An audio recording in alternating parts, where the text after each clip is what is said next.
ये बचे हुए कबाब तुम आंखों से खाने वाली हो? नहीं, वो दरअसल हमारा पेट भर गया है, हमसे और नहीं खाया जाएगा। सफर के दौरान तुम्हें इनकी जरूरत पड़ेगी, रख लो। वैसे भी तुम्हारे हलक से खाना उतरना बहुत जरूरी है। हम कुछ समझे नहीं। लेकिन मैं समझ गया कि तुम कौन हो।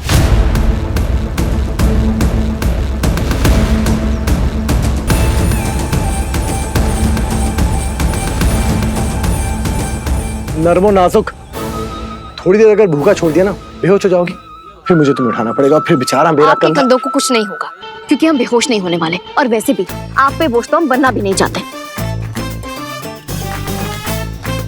मुझ पर तुम जैसे लोग तो इस दुनिया पर बोझ हो। क्या कहा आपने?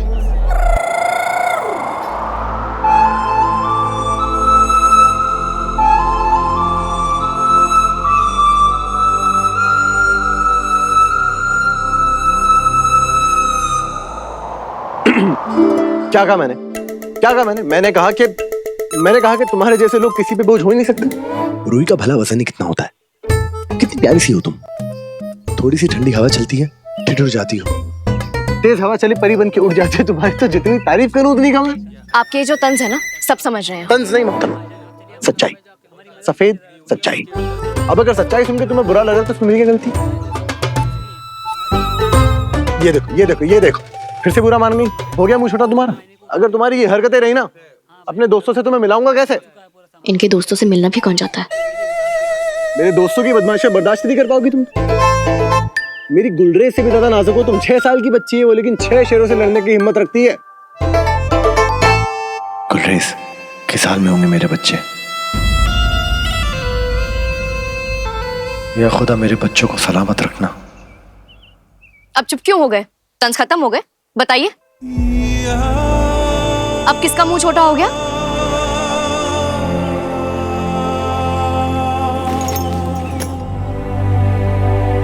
जनाब, कुछ खाने को दे दीजिए। हट, बहुत भूख लगी है जनाब।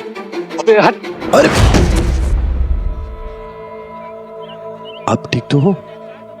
बहुत भूखा हूँ जनाब, बहुत दिनों से कुछ नहीं खाया।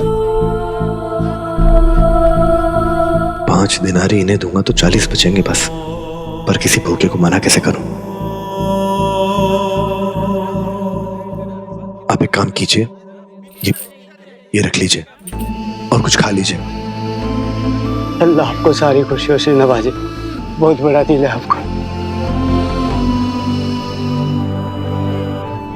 बड़े अफसोस के साथ कहना पड़ रहा है कि हमारे सुल्तान शाह जुहैद अब हमारे बीच में नहीं रहे। अल्लाह उन्हें जन्नत अता फरमाए। उसके लिए होने वाली दुआ में जमात खाने में शिरकत जरूर कीजिए। चलो।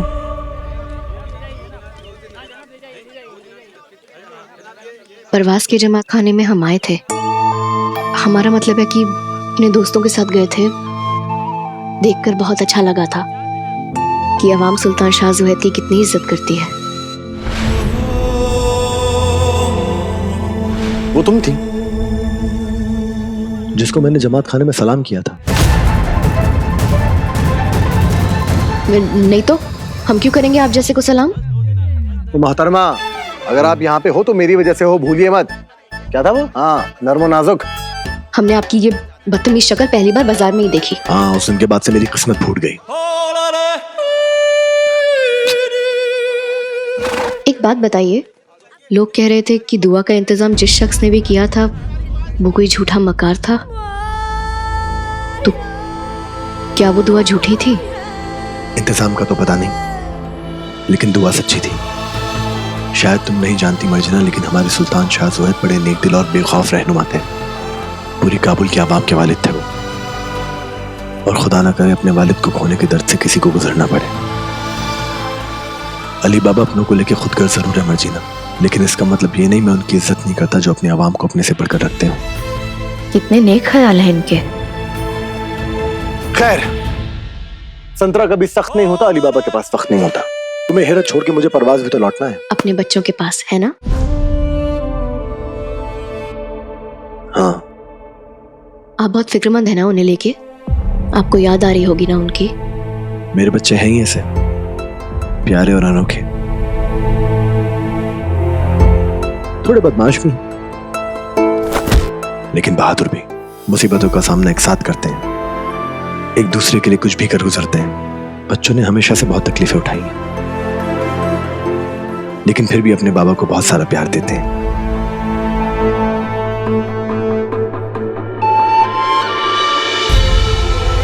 इतने प्यारे बच्चों को याद तो करना बनता है मर्जीना। वो भी आपको जरूर याद कर रहे होंगे अली। ये बात तुम्हारे दिल को छू गई, लेकिन उनका सरपरस्त होने के नाते मैं बस यही दुआ करता हूं कि मेरे बच्चे जहां भी रहें महफूज रहें। मैंने कहा था ना किसी को कुछ नहीं होगा। खाने में कोई मिलावट नहीं था, पर तुम खामखा।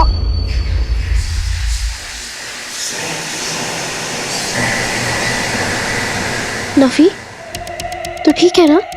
जरूर इसका कोई नया मजाक होगा।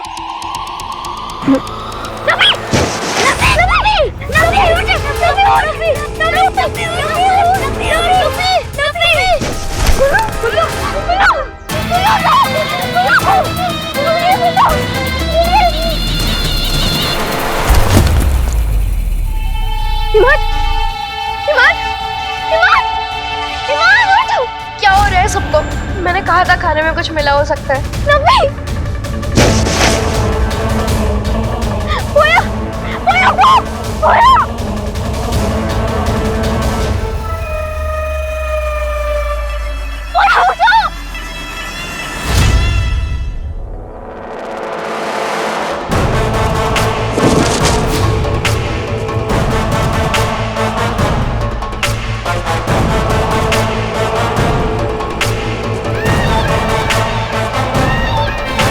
और अपने बच्चों के लिए हर हाल में मुझे 1000 दिनारी कमानी है, और अपने बच्चों के लिए अपनी जान भी दे सकता है उनके लिए।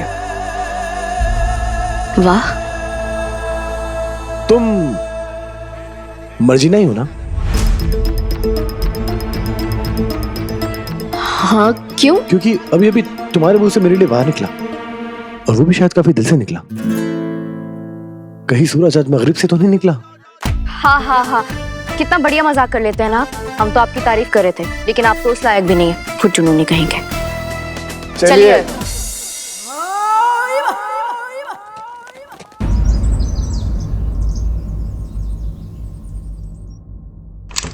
ये आप क्या कर रहे हैं अजीज? मैं चाहते हुए भी बार बार इस सली को ढूंढना पड़ता है। चिढ़ होती है मुझे ये कहते हुए, लेकिन अगर इसे नहीं ढूंढा ना तो घर चलाना मुश्किल हो जाएगा। और वो मूसा के आने से पहले बच्चों को कौन ढूंढेगा? न जाने कहां गायब है कमजर्फ। अरे अजीज,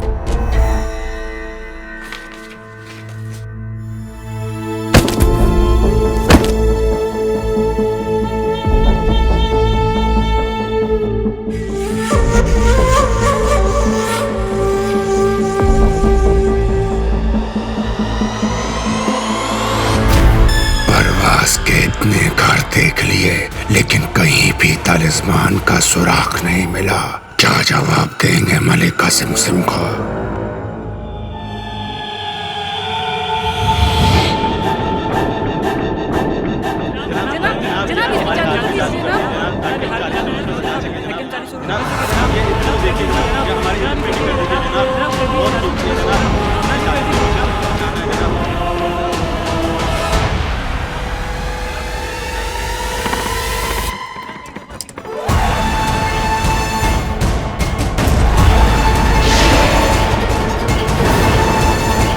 ये तो नायाब का दूसरा टुकड़ा लग रहा है, लेकिन दूर से उस आदमी की शक्ल साफ दिखाई नहीं दे रही।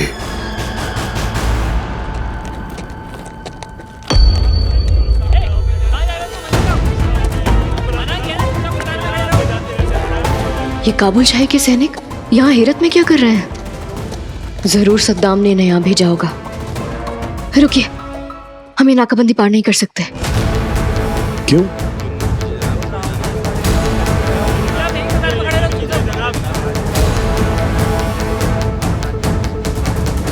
कहीं तुम मुझसे कुछ छुपा रही हो?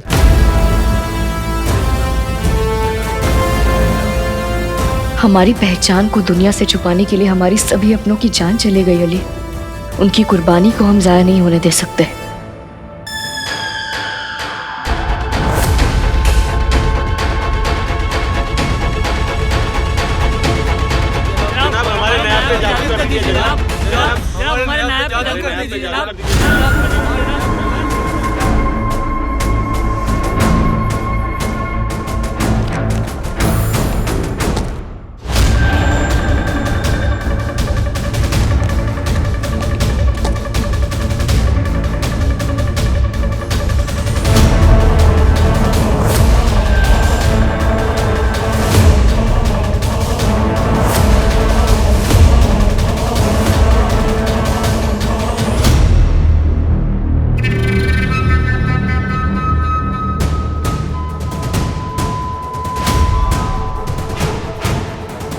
अली बाबा लापता।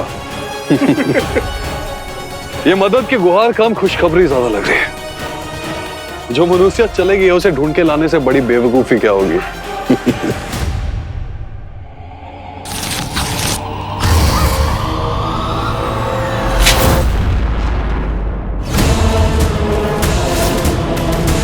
ये तो नायाब का अधूरा टुकड़ा ही है, लेकिन ये तो किसी आदमी के गले में है।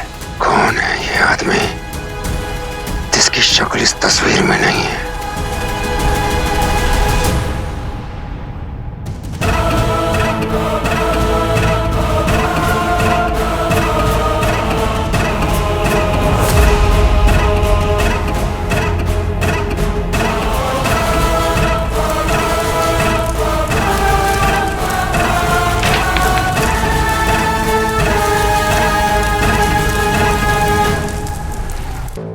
कुछ कहती क्यों नहीं हो?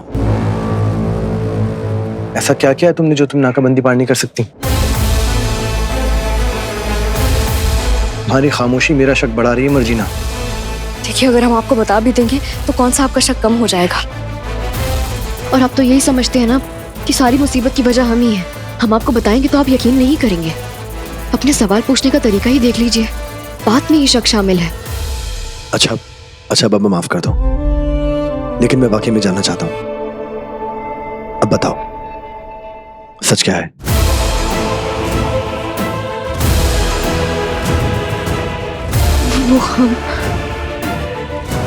वो हम एक बहुत बड़ी मुसीबत में फंस चुके हैं। कैसी मुसीबत? वो दरअसल हम काबुल शाही और हमारे खानदान के बुजुर्गों के बीच में एक लड़ाई हुई है, लेकिन उसका अंजाम ये हुआ है कि हमारी पूरी जिंदगी तबाह हो गई। हमारा घर हमसे छूट गया। बात इस हद तक बढ़ गई कि हमारे अब्बू का कत्ल हमारी आंखों के सामने।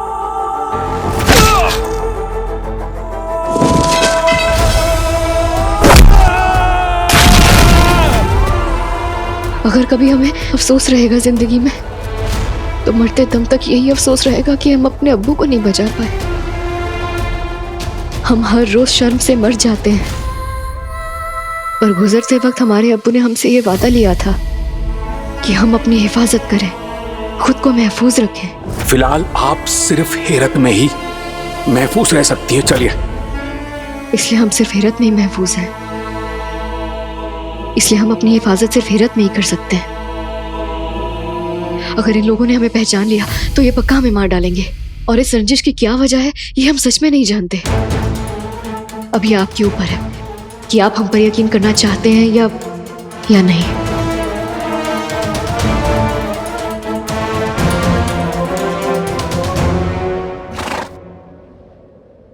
ये बड़े लोग भी ना, इतना सा दिल होता है सबका, और तकब्बुर दुनिया भर का। बड़ी बड़ी बातें सुखी नान खाते।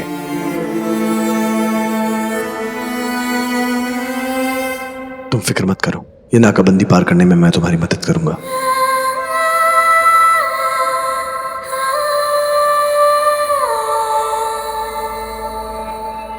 जब तक मैं कोई धुन नहीं सुनता मेरा दिमाग नहीं चलता, मुझे ख्याल नहीं आते, तो कुछ गुनगुनाओ।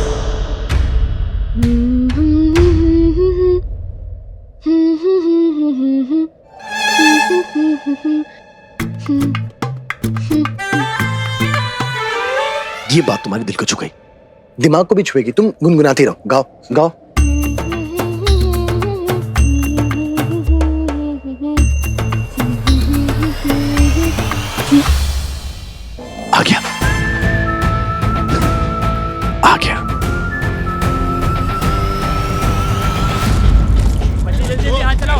वक्त नहीं है हमारे पास। खाना नहीं मिलेगा तुम्हें शाम को। किसी को जल्दी जल्दी करो। गुलामों के बाजार में जाकर बेचाएंगे। जल्दी करो। ए लड़की जल्दी कर, वक्त नहीं है, जल्दी कर, फटाफट हाथ चला। हमारे नाटक मत करो। चलो इधर चलो, इधर चलो। हाँ इधर आओ, इधर आओ। वक्त नहीं है हमारे पास, जल्दी आओ। ये हम कहाँ आ गए? जल्दी करो बच्चे, इधर आओ। मत उठो।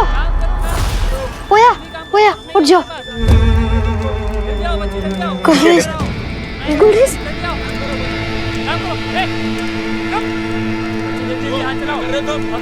ये कौन सी जगह है? ये इतने सारे बच्चे यहाँ क्यों है? मुझे तो यहाँ पे खतरा लग रहा है।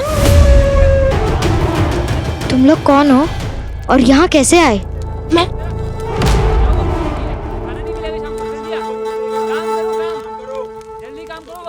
सुनिए मोहतरम,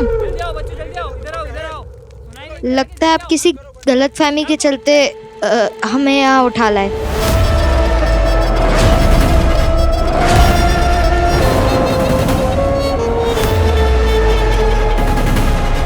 नहीं नहीं, नाराज नहीं है, हैरान है बस। आप हमें यहाँ से वापस छोड़ दीजिए, हम किसी से कुछ नहीं कहेंगे। छोटे बच्चे ज्यादा बोलते अच्छे नहीं लगते। हाँ हाँ, मुझे भी अच्छे नहीं लगते।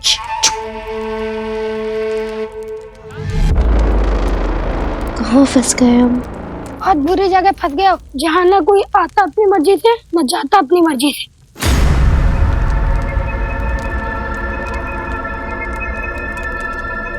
पर ये जगह है किसकी?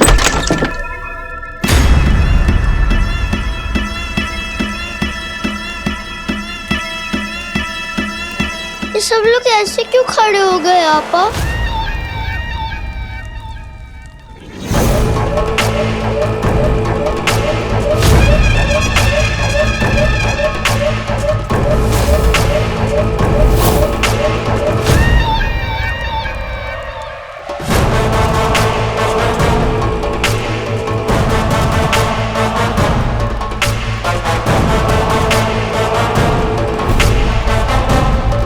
खुशामदीद बच्चों, नींद खुल गई तुम्हारी? उम्मीद है कि तुम लोगों को बेहोश होने में ज्यादा तकलीफ नहीं हुई होगी। पेट भरा ना बेटा तुम्हारा? अब समझा, वो लजीज खाना तुम्हारी चाल थी। हम तुम्हारा खाना खा के बेहोश हो गए और फिर तुम हमें उठा के यहाँ ले आए, है ना? बिल्कुल सही फरमाया। बेहोश तो तुम भूखे पेट होने ही वाले थे। अरे शुक्र करो मेरा, जो मैंने तुम्हें बेहोश होने से पहले इतना लजीज और लबाबदार खाना खिलाया। हम बहुत बड़ी मुसीबत पे फंस गए हैं बाबा, कैसे बचेंगे हम?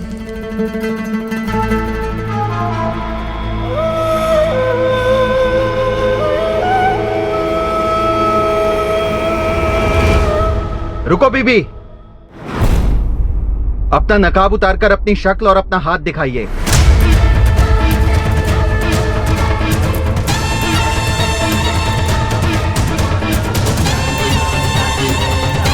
लाहौल वला कुव्वत जनाब, ये कैसी गुस्ताखी कर दी आपने जनाब? शुक्र मनाइए मेरा हाथ काम नहीं करता, अगर काम करता ना खुदा कसम कयामत कयामत ढा देता आज। अरे क्या बकवास कर रहे हो? मैं कह रहा था हुजूर के आप इनसे तमीज से पेश आइए, ये हकीम है। ये जो मेरा हाथ काम नहीं करता, किसी की नहीं सुनता, सिर्फ इनकी सुनता है। इस सुस्त पड़े हाथ का इलाज कर रही हैं। इनका हाथ तोड़ता है ना, इनसे कहो कि अपने उसी हाथ से नकाब हटाएं और चेहरा दिखाएं। हम इन्हें अपना चेहरा नहीं दिखा सकते, हमें पहचानते ही हमें सद्दाम के पास ले जाएंगे। सिमसिम के चोर के खतरे से अनजान अली की तलाश में निकले बच्चे नकाब जानी लुटेरों से बचने के लिए छिप जाते हैं और इससे पहले कि सिमसिम का चोर घोल उन्हें ढूंढ पाता, किस्मत उनका साथ देती है और वो वहाँ से बच निकलते हैं। दूसरी तरफ अपने बच्चों के लिए जोड़े 100 दिनार से अली शहजादी के लिए कपड़े खरीदता है और सफर के दौरान अली के 50 से भी ज्यादा दिनार खर्च हो जाते हैं। उधर नकाब जानी लुटेरों से बचकर भाग रहे बच्चों को मिलता है एक अनजान जगह पर ढेर सारा खाना। इधर अपने बच्चों की मुश्किलों से अनजान अली शहजादी को हैरात पहुंचाने के सफर में आगे बढ़ने की तैयारी में है। अब आगे